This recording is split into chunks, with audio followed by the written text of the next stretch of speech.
Non, bah, ce que tu fais, c'est que tu règles ton shutter speed. Il faut que tu doubles ton framerate pour retrouver ton shutter speed.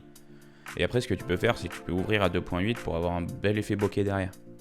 Ok. Si vous commencez à apprendre la vidéo, vous avez sûrement dû voir pas mal de contenu sur YouTube. Le problème, c'est qu'il y a énormément de jargon, il y a énormément de réglages, de choses à savoir en vidéo. Et quand on commence, on a l'impression d'être perdu parce qu'on n'a pas le vocabulaire et on n'a juste pas les bases. C'est pour ça qu'aujourd'hui, je voulais faire une vidéo sur les bases, mais vraiment le plus basique pour comprendre en fait comment fonctionne une vidéo.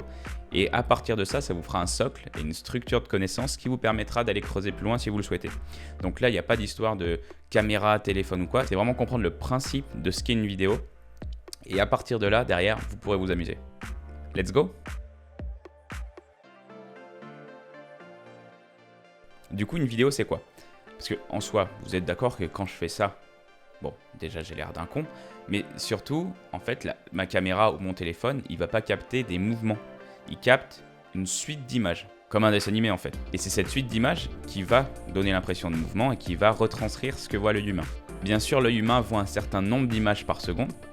Et en fait, avec notre caméra, on va essayer de reproduire ça. Typiquement, pour reproduire un geste comme ça, mais pas au ralenti, on va utiliser un certain nombre d'images par seconde.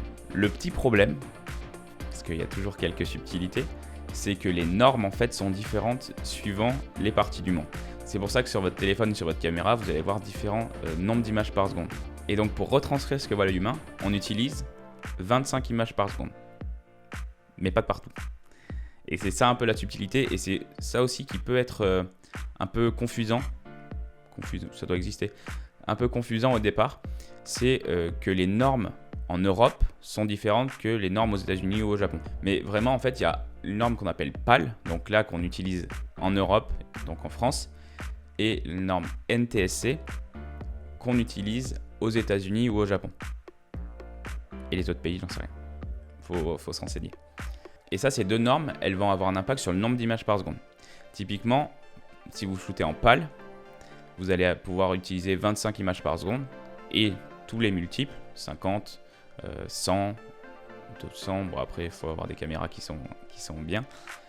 Et si vous shootez en NTSC, donc là vous allez plutôt avoir 30 images par seconde pour retranscrire ce que voit l'humain, 60, 120, 240, vous avez compris le principe.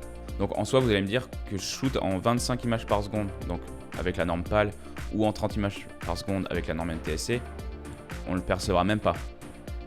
Le problème, c'est au niveau des lumières. Parce que pour les lumières, les pays n'utilisent pas la même fréquence. Par exemple, en France, vos lumières comme le GELA ou les néons, etc., elles sont alimentées par du courant alternatif à 50 Hz. Tandis qu'aux États-Unis, c'est 60 Hz. Là, si vous faites un peu le rapprochement, 50 Hz, du coup, c'est pour ça, il faut que ce soit 25, 50, 100 images par seconde pour qu'il n'y ait pas de décalage, pour qu'il n'y ait pas de balayage lumineux. Le balayage lumineux ou le flickering, on appelle ça le flickering aussi en vidéo, c'est un effet de scintillement que vous allez avoir sur vos vidéos et des fois on ne comprend pas pourquoi. Et bien c'est dû à ça. D'où l'intérêt de s'adapter à la norme du pays. Donc si vous filmez en France, il faut choisir la norme PAL. Si vous shootez aux États-Unis, la norme TC et vous n'aurez pas ce problème avec les lumières, ce problème de scintillement. Là vous me dites, bon le gars il voulait nous dire des choses super simples, comprendre les bases de la vidéo, mais en fait ça fait totalement partie des bases de la vidéo, dans le sens où il ne faut pas avoir cette confusion, et quand on ne fait plus cette confusion, c'est vachement plus simple en fait de choisir. Le deuxième point que je voulais aborder, qui est assez important et assez basique à connaître en vidéo, c'est la résolution. On entend beaucoup parler de HD, Full HD, 4K. Ça, je pense que c'est important à savoir au début, parce qu'on est un peu obnubilé par ça, par la qualité d'image. Au départ, quand on commence la vidéo, on pense qu'il faut absolument filmer en 4K.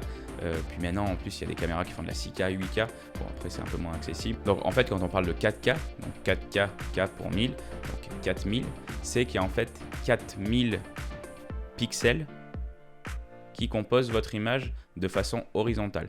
Donc maintenant, on entend énormément de parler de 4K, notamment pour les téléviseurs, tout ça. Mais la 4K, elle n'est pas supportée par toutes les plateformes. Typiquement, sur des réseaux sociaux comme LinkedIn, Facebook, j'ai un doute, ou Instagram, il n'y a pas d'histoire de 4K, c'est pas du tout d'actualité encore.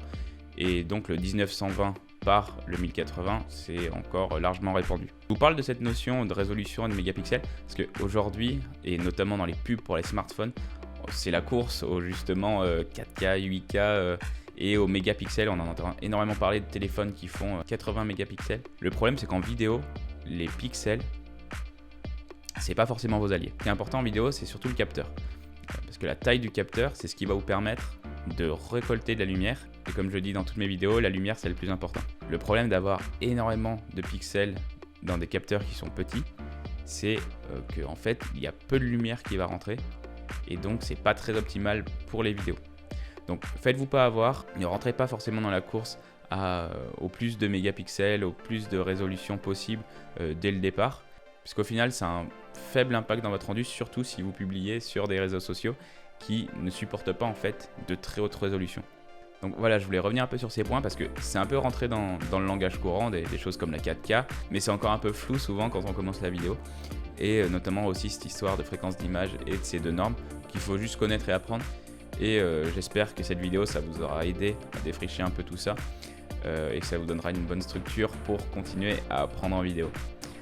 N'hésitez pas à nous dire ce que vous pensez de cette vidéo en commentaire. N'hésitez pas à nous dire si vous voulez qu'on éclaircisse d'autres points, d'autres choses que vous voulez apprendre.